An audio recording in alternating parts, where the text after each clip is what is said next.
beaucoup d'intérêt à utiliser cette forme d'art auprès des jeunes, en tout cas en termes de prévention et de bons messages à véhiculer.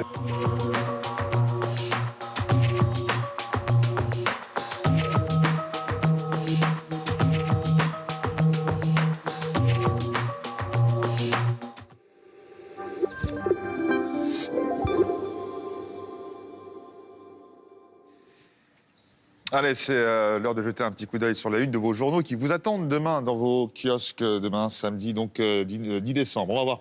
On va commencer par le quotidien Ouest France. À la une, Notre-Dame-des-Landes, l'évacuation attendra en effet l'évacuation qui va prendre encore du temps, alors même que la justice administrative avait ordonné l'évacuation du site et que les collectivités aussi avaient demandé une évacuation sans délai. Cette ZAD occupée depuis plus de 7 ans maintenant, dans cette zone où justement devait se voir construire donc ce projet de l'aéroport Loire-Atlantique, donc à Notre-Dame-des-Landes. À la une du journal Le Monde, cette question économique, pourquoi les bourses continuent de grimper, Brexit, Trump, Renzi. À la une également, cette interview de Marine Le Pen, la présidente du Front National et candidate à la présidentielle de 2017, accompagnée de sa nièce Marion Maréchal Le Pen. C'est à lire donc dans le journal Le Monde de ce week-end. À la une du journal Libération, vous le voyez, les insoumis de la primaire avec à gauche Emmanuel Macron, le patron de son mouvement En Marche, l'ancien ministre de l'économie, et à droite Jean-Luc Mélenchon, qui sont donc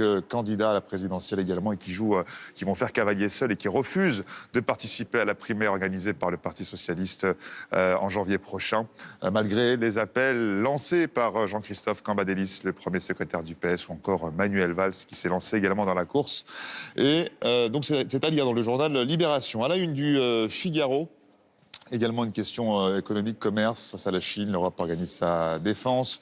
Le Figaro qui s'intéresse au dumping des Chinois et également ce dossier sur les pics de pollution. Comment affecte-t-elle la santé des personnes fragiles? Il faut le préciser, cette semaine marquée par une forte pollution, ces particules fines qui stagnent dans l'air à cause de cet anticyclone, à l'origine notamment d'une hausse de consultation chez les médecins de plus de 30%. À la une du Dauphiné, en Syrie, à Alep, deuxième ville du pays, dans l'enfer d'Alep. Donc, le Dauphiné libéré qui s'intéresse justement à la crise, la profonde crise humanitaire des habitants donc, qui vivent sur place. Une ville bombardée donc littéralement par le régime de Bachar el-Assad et la Russie. Allez, vous restez avec nous, c'est la météo. Juste après, vous retrouvez France 24. Excellente soirée sur France Info.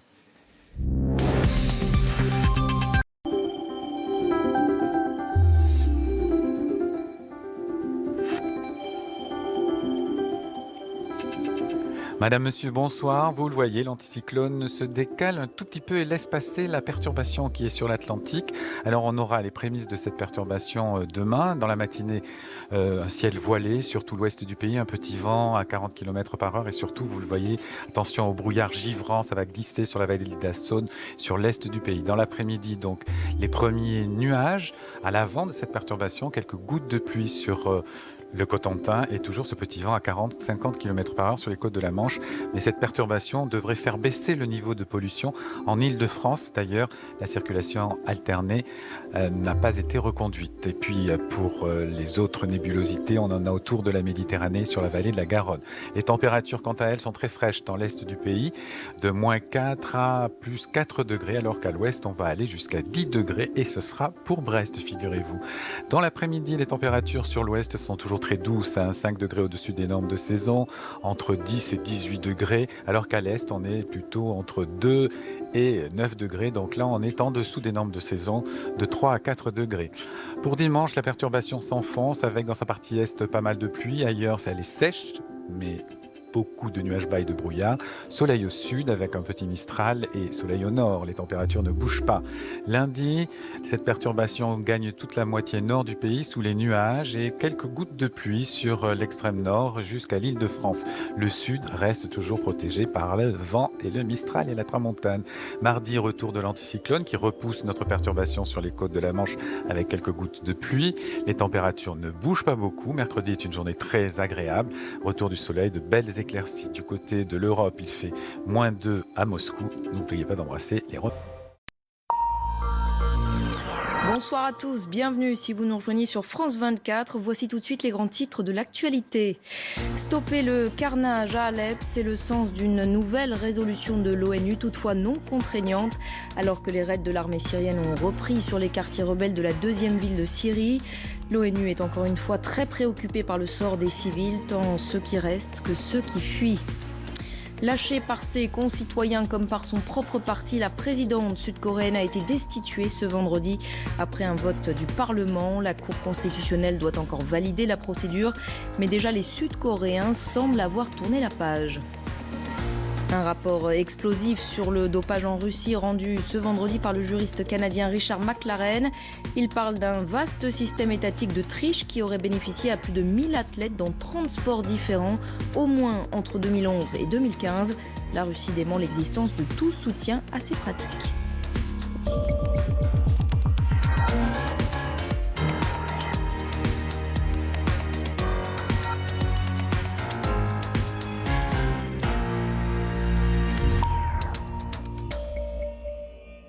Faire stopper le carnage en Syrie, c'est l'objectif de la résolution votée par l'Assemblée générale de l'ONU.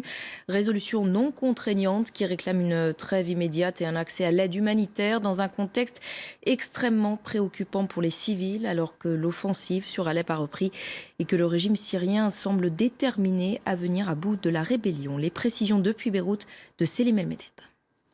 Encore une fois, c'est une journée de bombardements, de raids aériens et de combats au sol qui a eu lieu autour du dernier réduit contrôlé par les rebelles au sud d'Alep.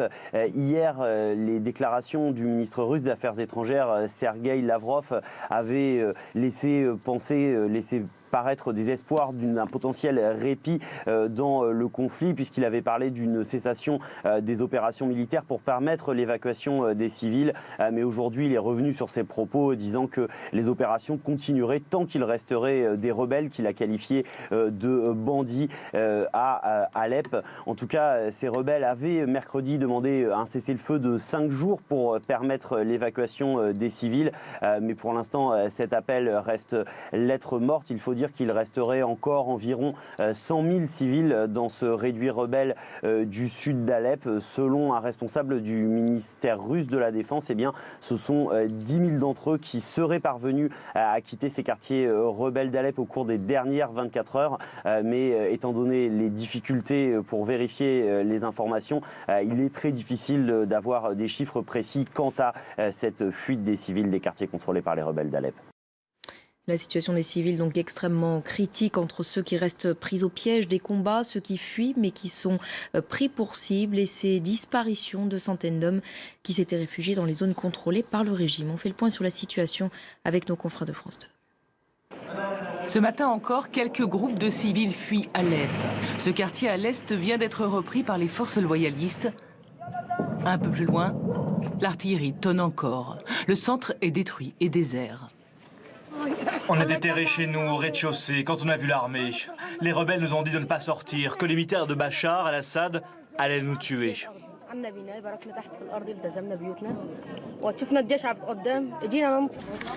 Hier, la situation était plus simple. Nous sommes en fin d'après-midi quand les armes se taisent enfin.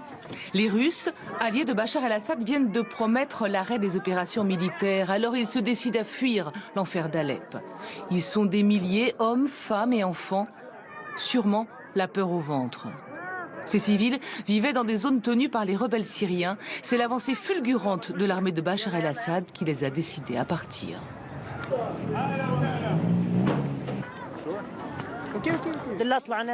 Merci mon Dieu, finalement on a réussi à sortir par une route sécurisée.